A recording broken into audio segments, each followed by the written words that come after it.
लगी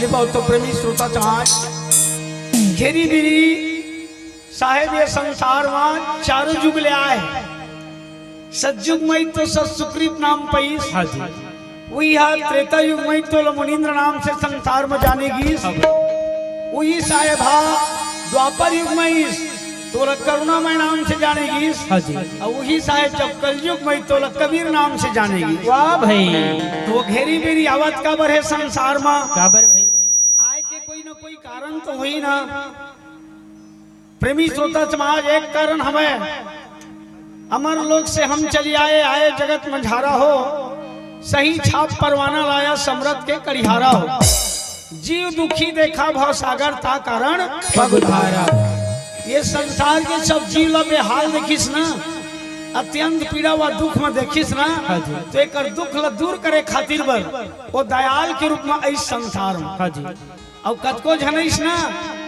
तो दुख पीड़ा हरे लायन का चले के मन काल के रूप में इसे और साहेब भाई तो दयाल के रूप में अब काल और दयाल के पहचान ला स्वयं करना है वही अभी एक महाकाल के नाम से आज होकर महाशिवरात्रि एक पावन पर्व मनाए जाते तो वो काल पुरुष है जिला महाकाल का थे और साहेब का पुरुष है तो वो दयाल पुरुष है। वाह भाई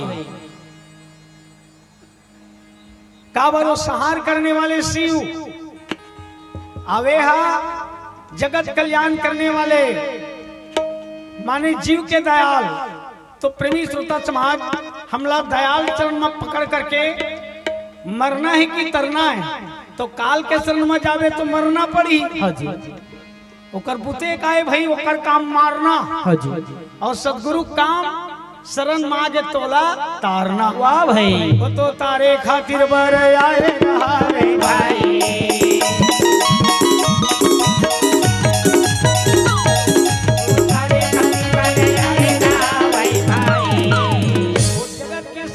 तारे खाती बड़ा है भैया हो अगा मानो या ना मानो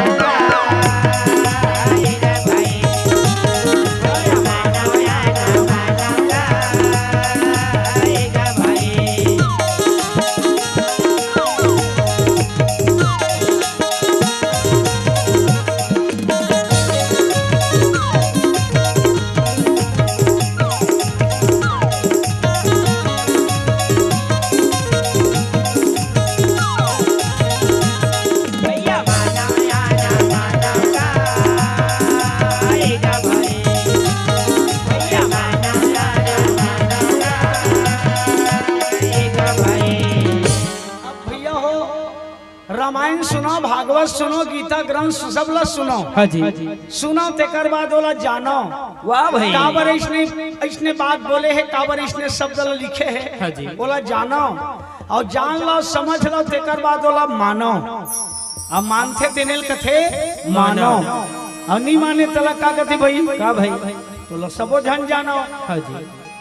आप लोग सबके जबान में आ गए है लेकिन प्रकट करे बर ढेरी आवत वो बोले है तेने बतावा ऐसे बात है भाई गीता ग्रंथ रामायण भागवत लिखे का बर है बोला पढ़ाओ सुनो जानो और जान लो तेकर बाद सोच लो विचार लो तेकर बाद बोला मानो अब मानते तेने कथे मानो और नहीं माने तेला का कथे तेला सबो झन जानो।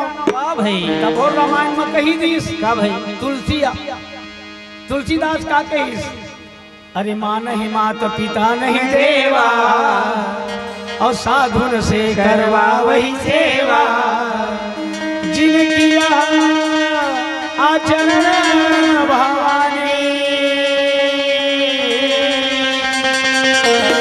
और सोई समझो निश्चय चमत्कारी।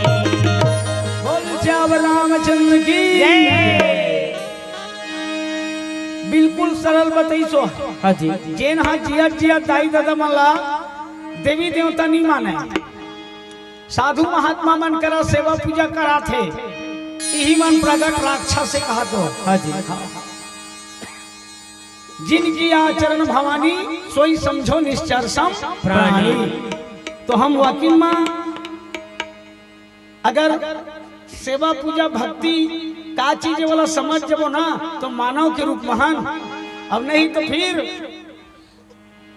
देवी देवता ला जन्म देने वाले माता पिता माला नहीं मानबो ना तो फिर दानव जी से हैं। वाह भाई। यही सब स्वभाव देख देख के बताए स्वरूप है तो एक हाँ जी। रूप ला दे दे मानव के, लेकिन कर्म करत मन के मन दानव के। वाह भाई।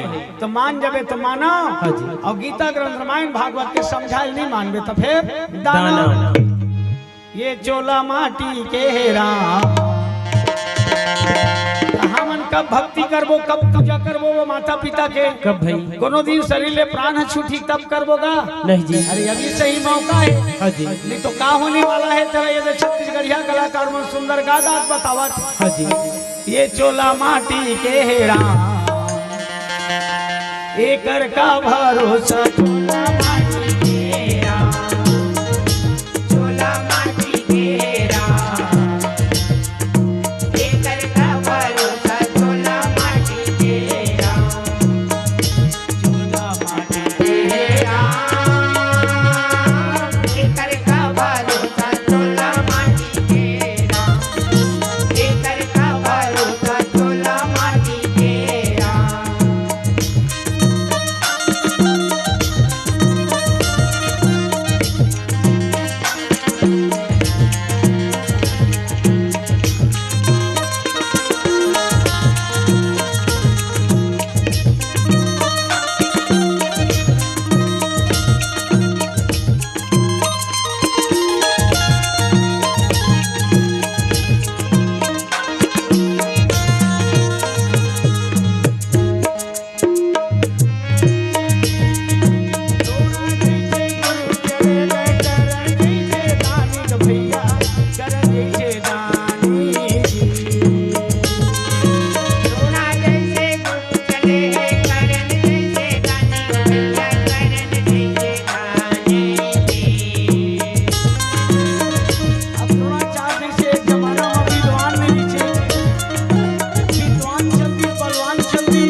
गुरुदेव की।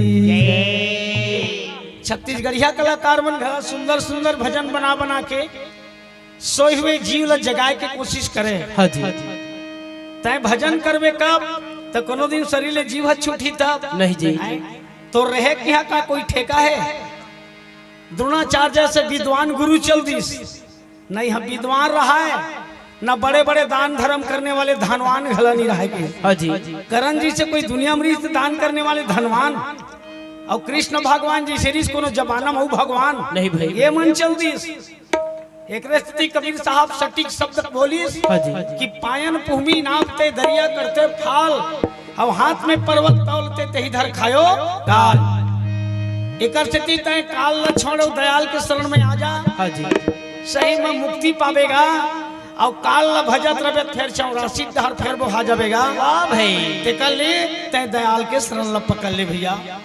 वो तो बने बने भेद बताए अरे भाई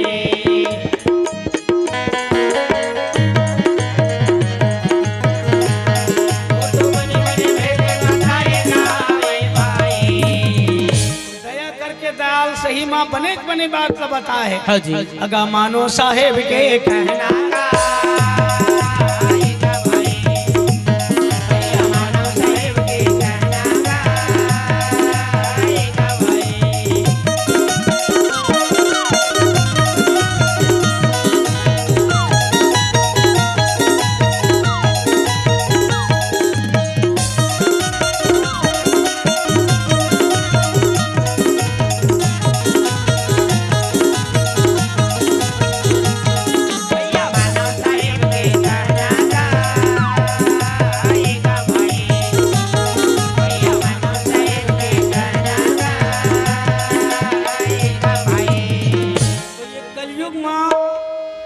कौन समय यही साहेब जानथो घोर कलयुग कथी वो जमाना ला। हाँ जी चोरी हिंसा छुआछूत अहंकार व्यभिचार ये चारों मुड़ा हावी हो गिरी से मानव पर वो जुल्म वो अत्याचार करत से कि मनखे देख के घिनावे। हाँ जी इतना छुआछूत जाति आडंबर वो जमाना में घोर कलयुग गृहित तेने जमाना में साहेब भाई चेला कथे विक्रम संवत 1455। हाँ जी पहली दर्शन कौन करीस तो नीरुनिमा नाम के एक जुल्ही जुल्हा मन करीस। हाँ भाई अभी मला जुल्ही जुल्हा घलो काबर कथे काबर भाई तो जुल्ही जुल्हा के एक बड़ा सुंदर मतलब भाव होते। हाँ जी सबसे मिलना सबसे जुलना ककरो से बैर भाव न रखना भाईचारा अपनाना। हाँ जी और कोनो भिला परिवार के संबंध में जोड़ लेना। तो यही मनारी से भैया सही मत जोड़े बर। हाँ जी जुल्ही जुल्हा एक समाज री जमाना में ए मनारी से संसार के संबंध ला रिश्ता नाता ला बराबर के जोड़े बर और कतको जनाई महापुरुष से मना है ककरो तोड़े बर ककरो ला फोड़े बर। वाह भाई। जैसे कौरव पांडव मन के पंडवानी सुन था। हाँ जी तईकर पंडवानी में का सुनेल मिलते का भाई ये देश रा धरती के बंटवारा बारे मन भाई भाई जब 18 दिन के महाभारत लड़ी करीस हाँ जी तो कोनो बबक मुड़ला फोड़ा थे कोनो ककक गोड़ला टोरा थे। वाह भाई। कोनो भाई भतीजल काटा थे मारा थे तय मनारी से तोरे बार फोरे बार। हाँ जी लेकिन साहेब जब ऐसे संसार मना तो नहीं आए भैया ना ककरोला टोरे बर न फोरे बार। हाँ जी वो तो मृत लोक ले कनेक्शन टूट गिरी तेला है वहाँ जोड़े ये जोड़ैया खो जाओ भैया।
धागा प्रेम का मत तोड़ो चटकाए, हाँ जी, और टोरे से फिर ना जुड़े तो जुड़े गांठ बढ़ जाए।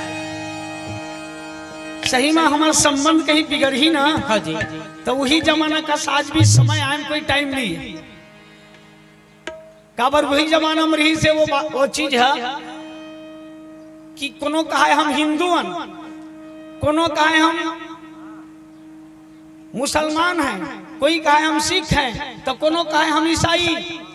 कबीर साहब कथे कैसे प्रबुद्धिया बन गए दादा हो, कोनो न हो हिंदू मुस्लिम सिख न ईसाई, एके धरती माता कोरम सब जन्म धरे हो, तो मोर समझ में सबो हरो भाई भाई। वाह भाई, दुख सुख ला मिल बांट के बांटो, भाई ला भाई झन मारो न झन काटो। सही माँ ऊंच नीच के जो खैया बन गए ना बोला तुम्हार प्रेम के सौदा से पाटो, नहीं तो ये धरती माता आज भी वही दुख में है, वही संकट में है। हाँ जी, बहु बंधन में बांध दिया एक बेचारा जीव, और की बल छूटे आप न तो तुम्ही छुड़ा लो पीव।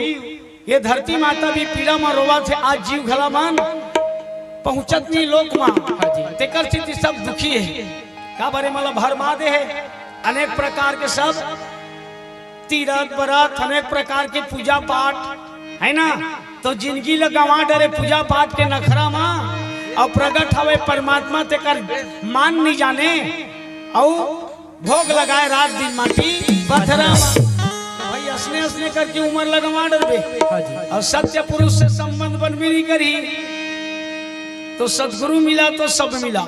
जेकर जीवन में सदगुरु मिल गए ना, तो समझ लो बोला सब कुछ मिल गया। हाँ जी, और ना तो मिलिया कोई, और मात पिता सुध बांधवा ये तो घर घर होए, ये तो घर घर होए।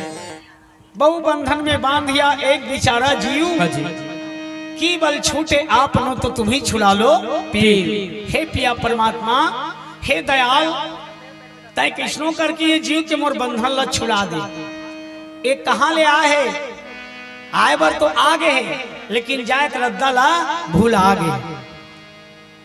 तो कहाँ ला है एक बारे में कोनो जानकारी है का नहीं है। साहेब बताइस आए ने के देश ले कही जो, हाँ जी, पहले हम सब ना एक जगह रहे हैं का, वाह भाई, वाह वाह, अब उतरे ने के घाट। हाँ जी, अब हवा लग गए संसार के, तो जी हो गए 12 बाट।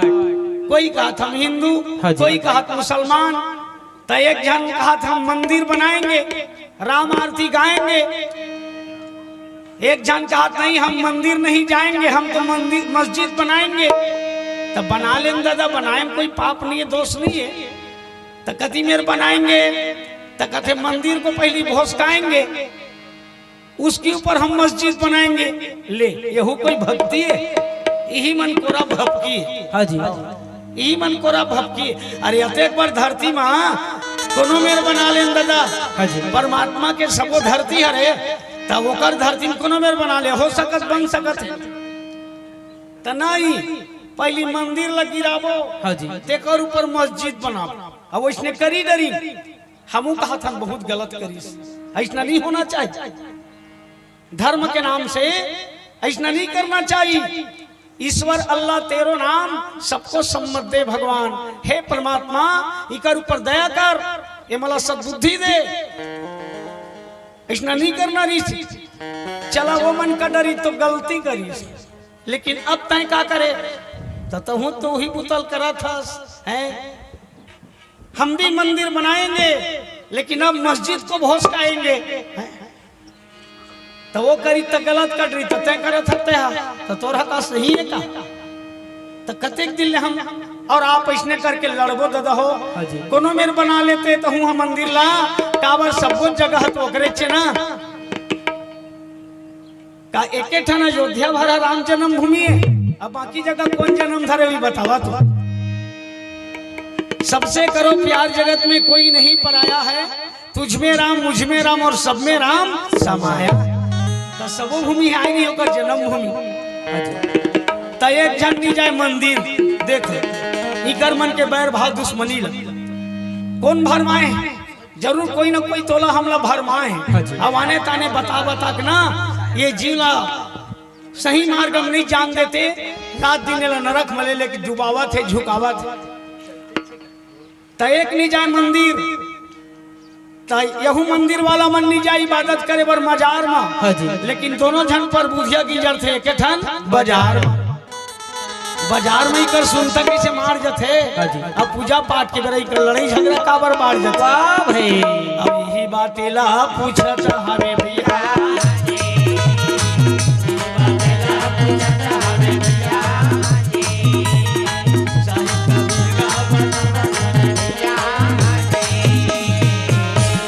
भैया जाग जा।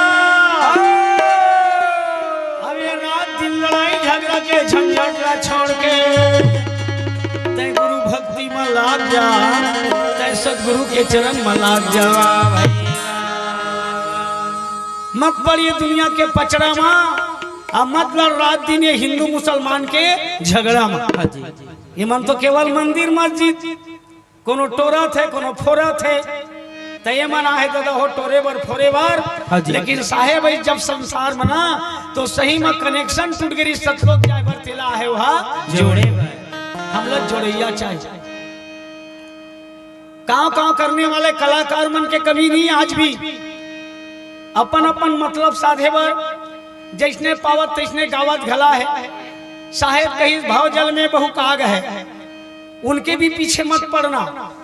कोई कोई हंस हमार और कहे कबीर धर्मदास से तो खेई उतारो पार। धर्मदास ला समझा के हे धर्मदास ये काव करत रही ना, कोनो अपन ज्ञान के अहंकार में, कोनो कहीं के अहंकार में ओकर पीछे मत पड़वे। कोई हंस जी मिल रही ना, ओला तय सुंदर अपन डोंगा में बैठा लेवे, शब्द जहाज चढ़ाई के, शब्द जहाज में बैठा करके बोला भाव सागर ले हंसला पार लगा लेवे। धर्मदास लगा बताए हवे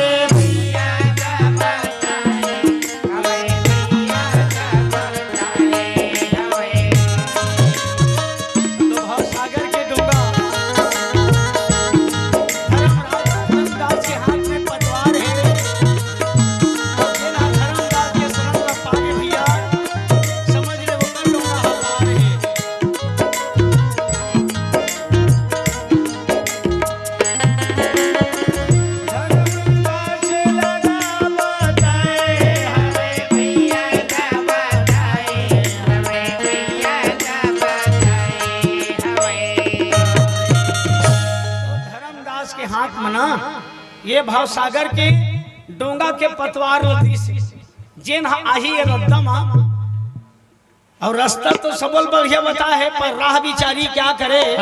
जब पंथीन चले विचार अब अपन मार्ग छाड़ के फिरे उजार उजार। अब कहते गला साहेब ला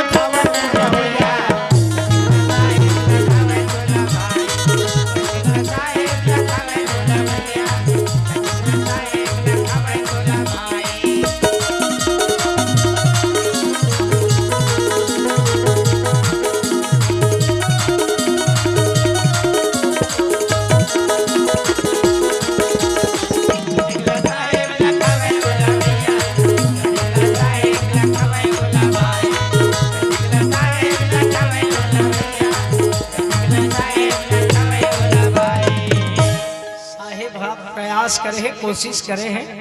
अब मान जब तो तोरे हमर बनही दादा नहीं मानबो तब बाल बच्चा मन के घला बिगाड़ होई। हाँ जी। ते कल तय सुलझ जा। वाह भाई। धीरे धीरे तोर बाल बच्चा मन घला सुधर जाही। हाँ जी। और तोरे हाथ में है दादा मुक्ति है। वाह भाई। दूसर नहीं है मुक्ति करने वाला। हाँ अबर रामायण का बता है। हाँ जी। कि साधन धाम मोक्ष कर द्वारा अब पायन यही परलोक समारा। एक संत जी कारी वाले साहिब के द्वारा 20 रुपए के सब प्रेम भेंटा है। बोलो उनके श्रद्धा भक्ति की, बोलो उनके कुटुंब परिवार की। रामायण में भी बढ़िया बात है। कहीं रामायण के मान के चल बोता साधन धाम मोक्ष कर द्वारा कहा। ये मानव जो शरीर है ना तेना स्वर्ग जाके सरग निशैनी। अभी निशैनी है तोर हाथ में है कि दूसर के हाथ में है बताओ। तोरे हाथ में है भाई। भाई तोला मिले है सुंदर मौका। नरक डहा टेकावे तो नरक जावे हाँ जी। और सरक डहा टेकावे फिर सरक जावे। वाह भाई। तोरे हाथ में नहीं। हाँ जी। कहा मन दूसर के भरोसा करते। अच्छा तय पर के चक्कर में पढ़ के जैसे सुआ संग हरि बोले, हरि प्रताप नहीं जाने और कबहू को उड़ी जाए जंगल में तो हरि सूरत नहीं आने। अब सोच समझ अभिमानी, तही सोचबे तही समझबेगा, छाट ले निमार ले, नरक और सरग कति कति ये सोच ले विचार। अब सोच समझ अभिमानी, काया हो गई बहुत पुरानी।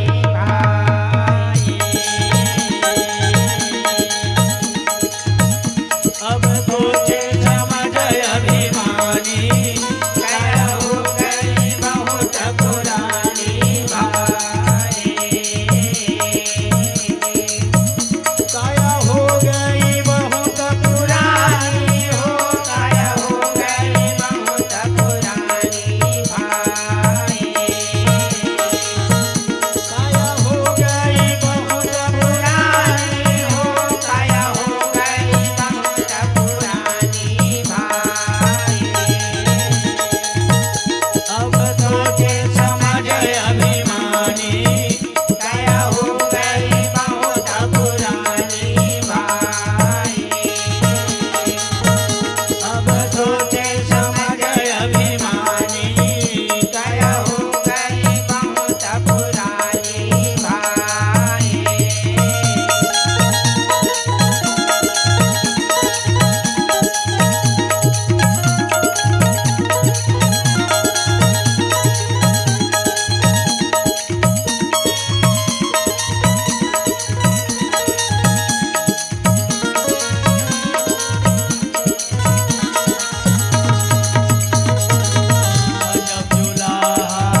कहिस का भाई ऐसे बूढ़ा तो उमर गवाए भली बुरी नहीं जाने भाई। भला होते कैसे तो भला करबे तो भला होई और रात दिन ककरो बुराई गावा करबे तो सदा दिन तोरो बुराई होई। अच्छा कर दिया अच्छा फल पावे।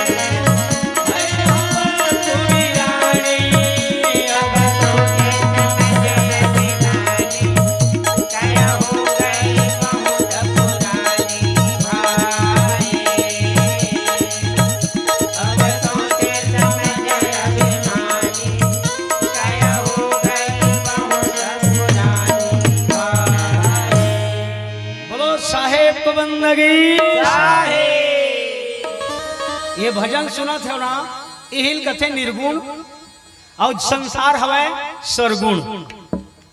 एक संत कबीर रही से वही ऋषि निर्गुणवादी और बाकी सब संसार दिखते सरगुणवादी। अब मनखे मन ला का भर माथे अरे नहीं लागे तो ला दुनियादारी कहीं करे बरगा। हाँ जी बस होना चाहिए एक लोटा पानी 3 ठन बेल पान वाह भाई चढ़ा दे कहा चरपट समस्या के निदान वाह भाई वाह वाह वाह वाह का करे बर चाहिए आदमी मन आने ताने बूता करे बर बता। हाँ जी सारी रोग समाप्त हो जी ऐसने हो जाई। पहली वो रामायण में लिखा है तेरा मिटावा है। हाँ जी अब तेकर बाद ऐसनल बतावा समझ आई। रामायण में काली की काहुन को सुख दुख कर दाता और निज कृत कर्म भोग सब भ्राता। तोला उल्टा सीधा भर मामा कहारे भाई।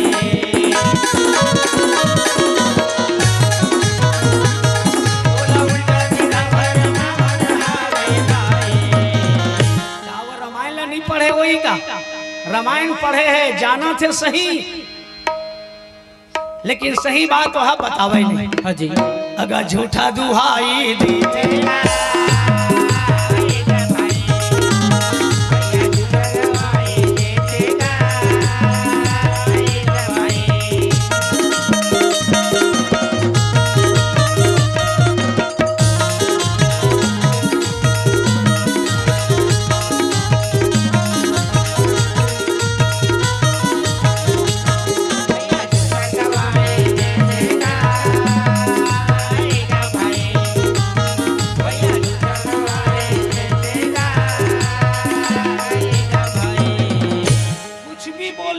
छत्तीसगढ़ में आकेगा।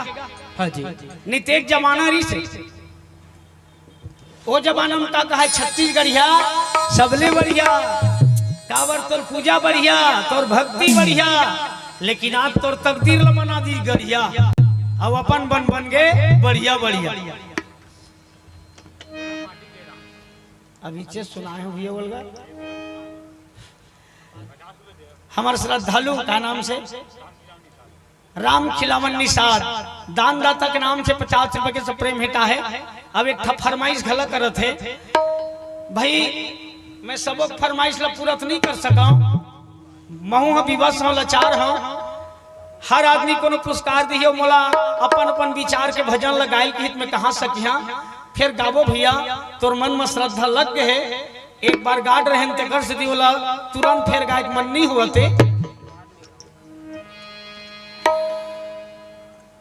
तो लिवा आप मन जो सुना था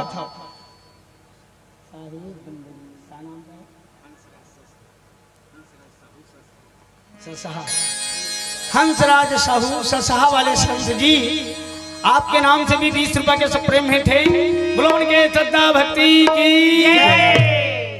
सकल संत को वंदगी। हाँ प्रेमी श्रोता समाज बड़े बड़े सब महापुरुष मन के बोले बोले सब वाणी के असर है धीरे धीरे रंग उतरत है। अब उसने मन था घर घर में खुश रहा झूठ मूठ बोले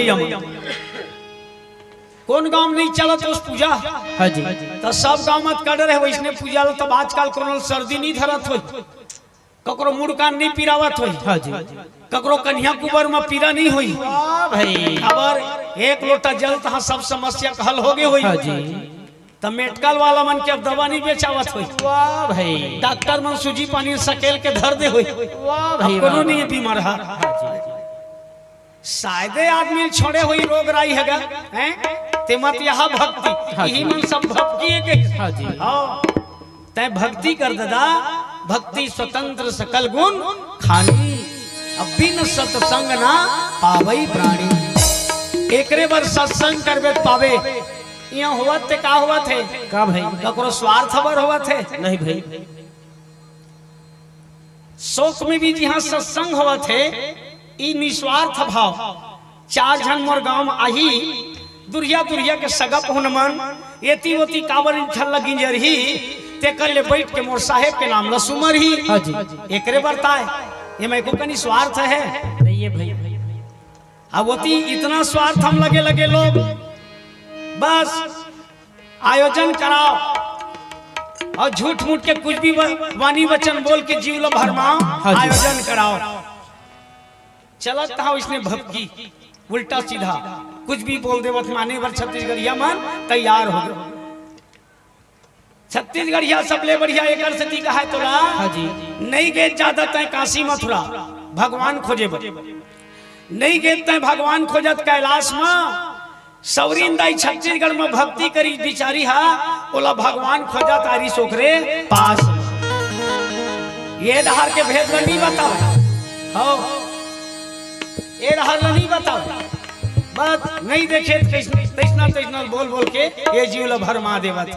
अरे मानो ये ने कहे ना मानो ये ने कहे ना भैया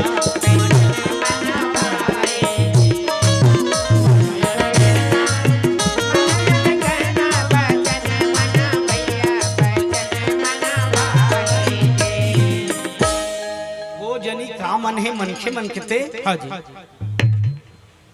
गधा लेकर घला पास हो जथे किसी वैसने करे। वाह भाई तो का करे बर पढ़ी बतावत तुमन लइका मन का बर पढ़ी भाई। जब बेल पत्ता मनरस लगा चढ़ाए में पास हो सकते त रात दिन मुड़ फिरवाए का जरूरत। हाँ जी अब आओ शुद्ध भक्ति करो।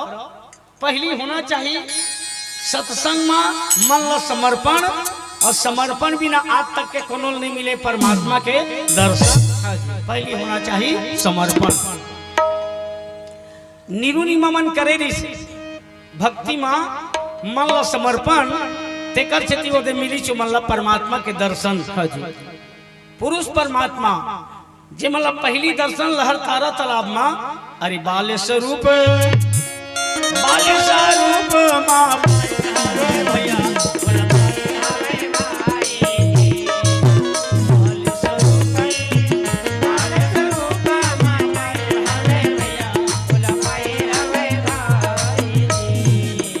नवा गवन के दुल्ही निगाह। हाँ जी बिहार के जी दिन निरूह ला है तो जंगल भीतर के तरिया में एक झन लइका पाए।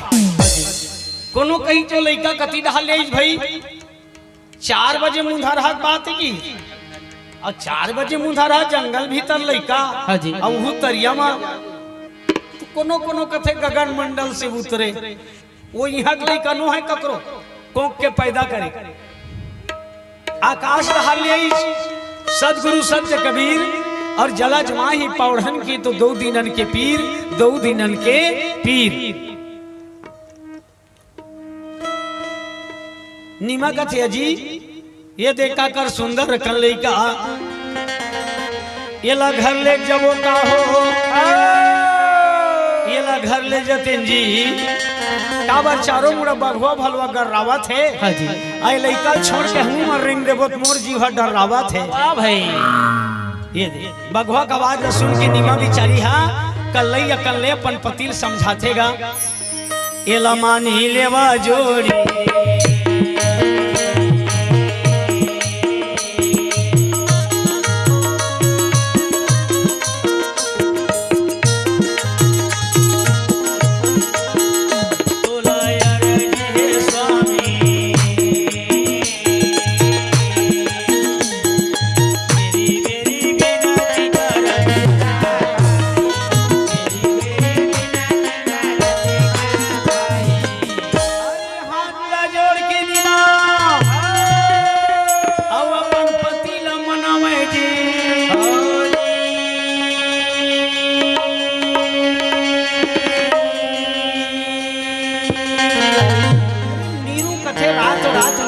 हाँ जी तोर कल्लैल देखो ना तो महूल समझ नहीं आवत वो कैसे करबो तेला भाई लेके बर ले जबो हाँ जी पर गांव बस्ती में पूछी हमला ये कौन जात के लइका है काकर लइका है।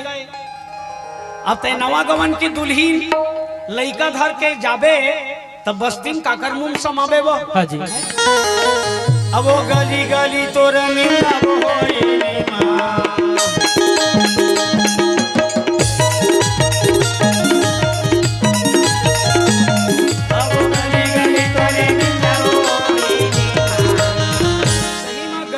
तो निंदा होई औ होई चारी अब कतको झन यहाँ लइका वाले घला दुल्हीन बना के लाए कि मोला दी गाड़ी मैं का कई के समझ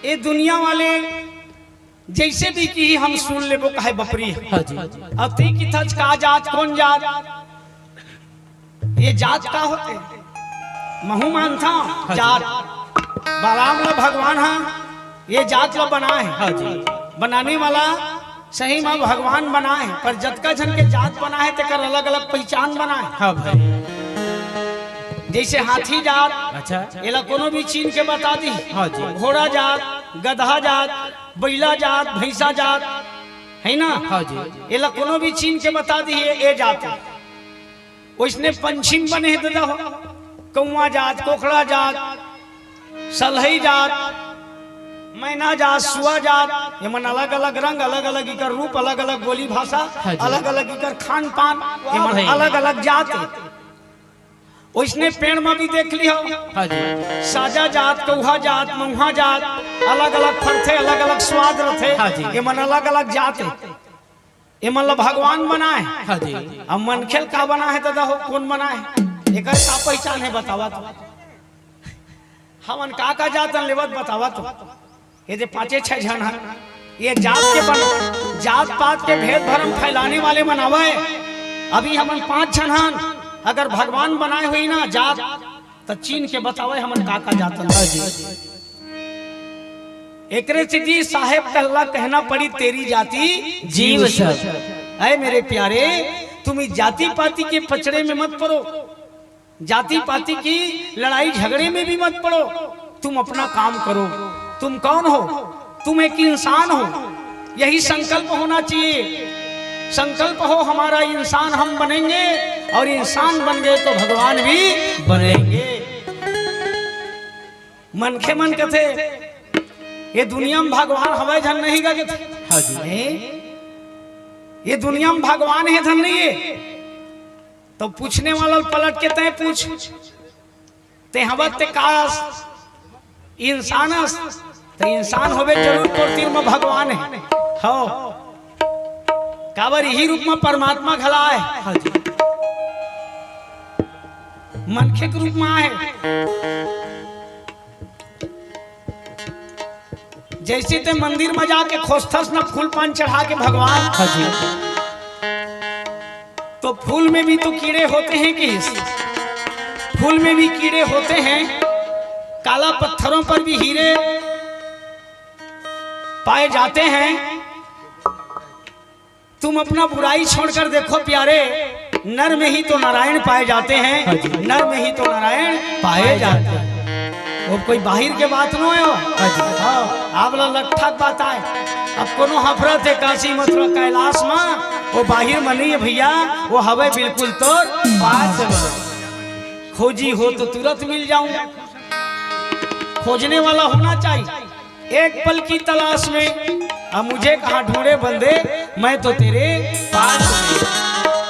इसने कबीर साहब ए दुनिया वाले मतलब बता है भैया हो। हाँ जी। अब बोला देख लो लइका पनमा नीरू नीमा मन धर के बोला उठा के काशीपुर ले। अब काशीपुर मलईस ना तब वो बेचारी है नवा गवन के लुगरा पाए बना डर है बोला झुन्ना। हाँ जी। लोरी गागा बेचारी झुलावत है ते झर रोबे मोर मुन्ना झर रोबे मोर मुन्ना। अबर मया हो गे भाई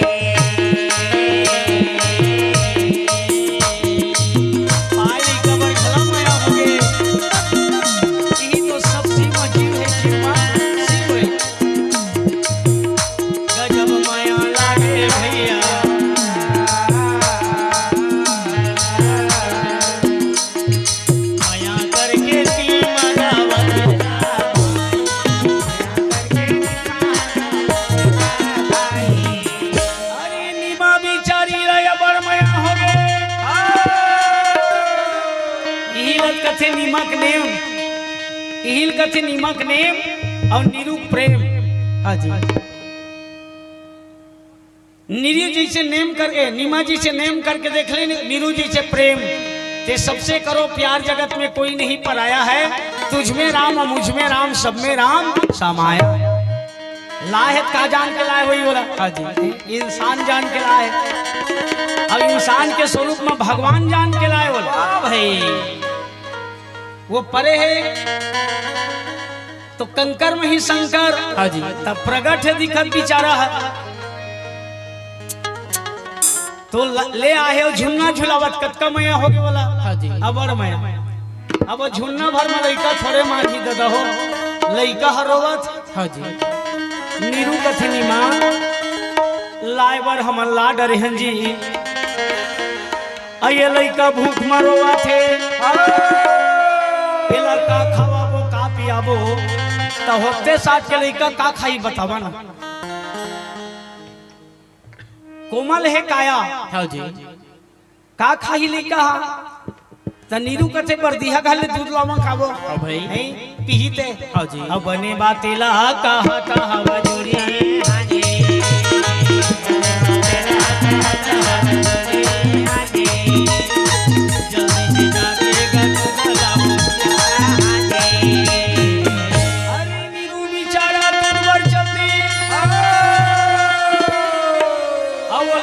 बिचारी गरम का डरी चिरागी।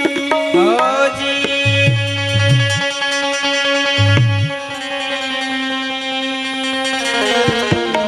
बरदिया घर ले ताजा दूध ला है दाई का डरी गरम। हाँ जी। ता नहीं पीछना ता नीमा बिचारी डर लागे लाए बरला डर जी ये लइका रोते छे। हाँ जी। ये तो गोरस घला नहीं पियते तैसे करना जाने का जन कहीं नजर डिठ लग के हुई। हाँ जी। तब बने सन बैगा बला ले। वाह भाई वाह वाह। एक आध कनी फुकवा फुकवा देखबो। हाँ जी। त लइका चुप नहीं लइका बतावा ही नहीं ते मेरे पीरावा थे एकर बर रोवत होगी के। हाँ जी। त एकर बर कद को झन बैगा बला थे। वाह भाई त एक झन बोलै त चार झन सक लागे बस फुकान फुकी त वह चूल्हा करा खसीरा। वाह भाई तब भोल लइका को रोई बंद होबे चनी कर। हाँ जी। बैगा मन थर लागे ए दाई ये तो लइकल को जनी का धर ले वो। हाँ जी। हमन अब्बड़ उपाय कर डरे ने कल चूल्हा राख ल फूकेन। हाँ जी। हमी मन गर्मी आ गेन। हाँ जी। कैसे करबो ता चिमनी बाती वाला वही घर वाला दिया बाती वाला। हाँ। ता गांव दिया बाती वाला घला बैगा होते। हाँ जी। वहु मान आई तक कथे दिया बाती जलाए बर तेल लागी रही कथे कन लागी हो त 4 किलो लागी। वाह भाई कई झंडे का 4 किलो। हाँ जी। त 4 किलो तेल ला कैसे कर दादा हो कहीं तेल ही बैठे बरे। वाह भाई हमन नानचन सुरहुती दिया नहीं बारन वो। हाँ जी। चारों मुनाना चाठन बाती फसाबो और का देवता धरे तेलो दियल बार के सब देवता बलाबो। वाह भाई वाह वाह वाह। भपका दिया जलाबो। हाँ जी। 4 किलो तेल दीस तान ध्यारी पूरी हम सब बैगा मन पेल दीस। अब भाई चारों मुड़ा बाती फंसे वाला दिया है मन मारे डोला। हाँ जी। मन मारे दिया डोला थे बने लागी दादा मोर लइका ला बैगा मन का थे तोरो आँखी में देखा था मोरो आँखी में देखा था। हाँ जी। नहीं ये दे देख नहीं दिया डोला थे। डोला थे भाई। काबर डोला थे। काबर भाई। अरे भले देवता आज ले तुम्हार करनी बोले हमार कर बोला थे। वाह भाई वाह वाह वाह काय बोलत थे। बने जात के मन के भाषा समझे नहीं। हाँ जी। ते मन वहाँ देवता भाषा समझते हैं। वैष्णे मन दिया बात चक्कर में घला मन के मतलब फसाए। हाँ जी। अगर बचाए बर है तोर छोकरा ला। वाह भाई। त देवता दे लागी एक कोठा बोकरा लग। भाई वाह वाह वाह वाह। देवता रिसा है। हाँ जी। ये दिया बाती वाला मन कहते देवता रिसा है। त का करही दादा बिचारा लकर धकर त बोकरा घला विसा है। वाह भाई वाह वाह वाह। बोकरा देखते त बैगा मन गोठिया थे अनिल बानी। हमन खैरा बोकरा मंगाए रहन ते करिया ला दे चकर बर लागी में वहां पानी के। वाह भाई। आरत काह न करे कुकर्मो। हाँ जी। दुखिया आदमी जैसने की दे दादा वो करे बर तैयार हो जाता भाई। प्रेमी श्रोता समाज बोकरल मार के गटक दे थे। अब बैगा मानता है यति होती छटक दे थे। ऐसनो चक्कर में मत पड़ी। हाँ जी। नीरू कथे निमा एक आजन बने सन पंडित कर जावा काबो। हाँ जी। अरे मुकर कर कहीं उपाय हो ही। ये मोर लड़का के कैसनो करके जिंदगी के सवाल है निमा। तो काशीपुर में एक जन विद्वान पंडित ऋषि रामानंद नाम के। हाँ भाई। ओकरे कर नीरू चल दी। हाँ जाके गविनती कर लगे भैया।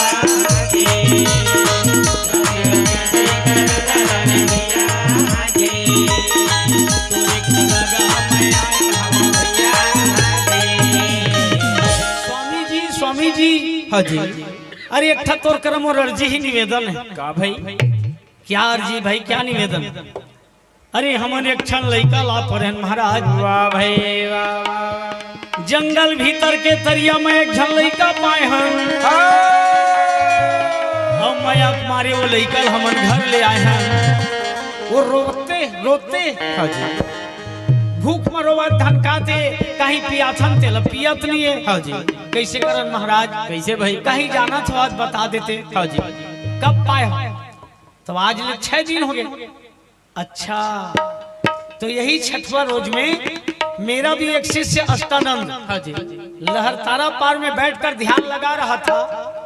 उसी समय एक बच्चा आकाश मार्ग से नीचे आया लेकिन मेरे सिर से घबरा गया।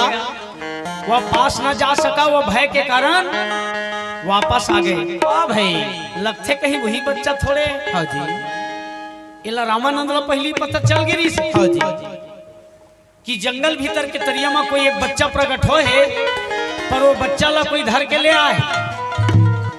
तो मन दू झाड़ी कर से हिम्मत करके तीर में आगे है। वो लड़का धर के मन घर में ला ले। वाह भाई।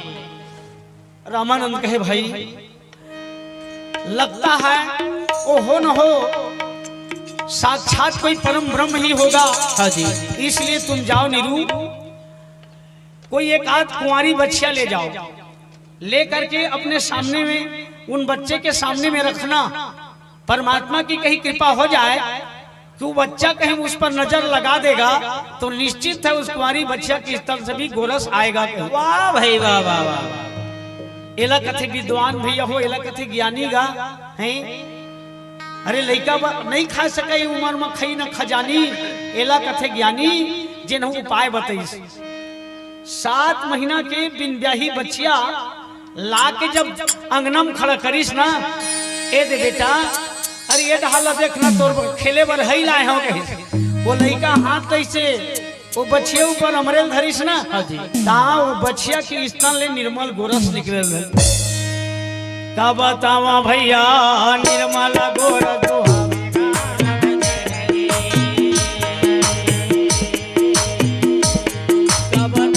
भैया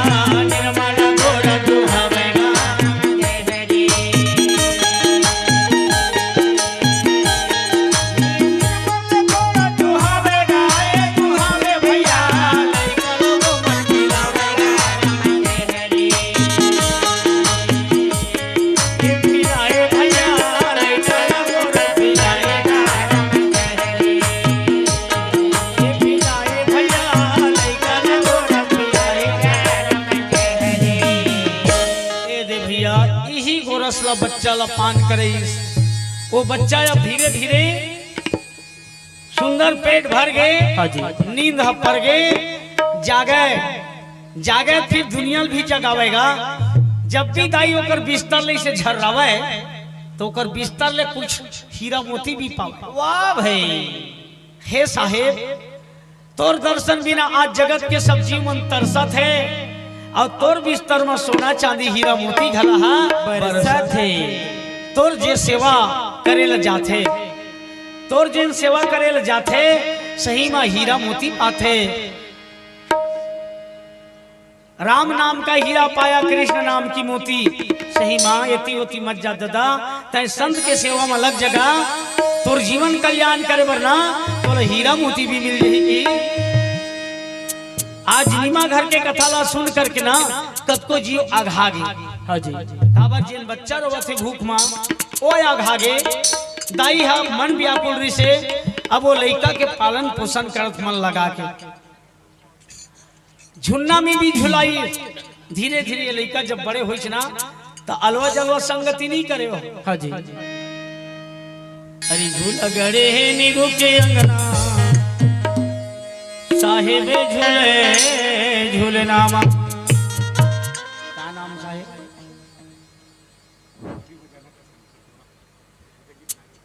हाँ, खरतोरा वाले स्वर्गीय किशन भजन। हाँ, आपके नाम से पुत्र परिवार द्वारा 100 रुपया के सब प्रेम भेटा है।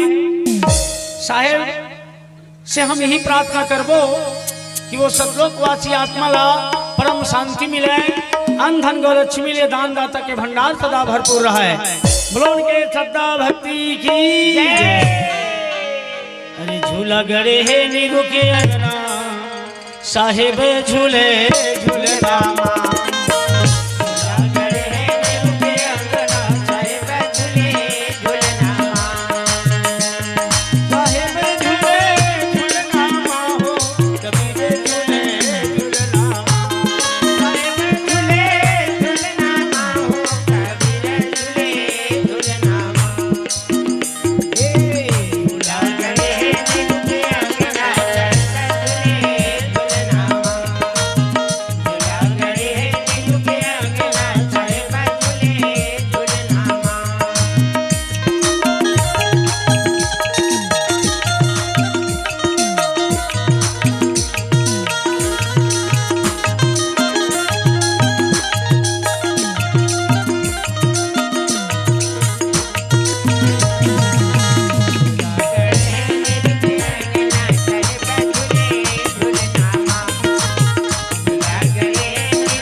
कैसे बनी तिला सबो जान रहे हो। चंदन काट के वहाँ खंबा गड़े है और रेशम लगे रस्सी डोरना, साहेब झूले झूलना।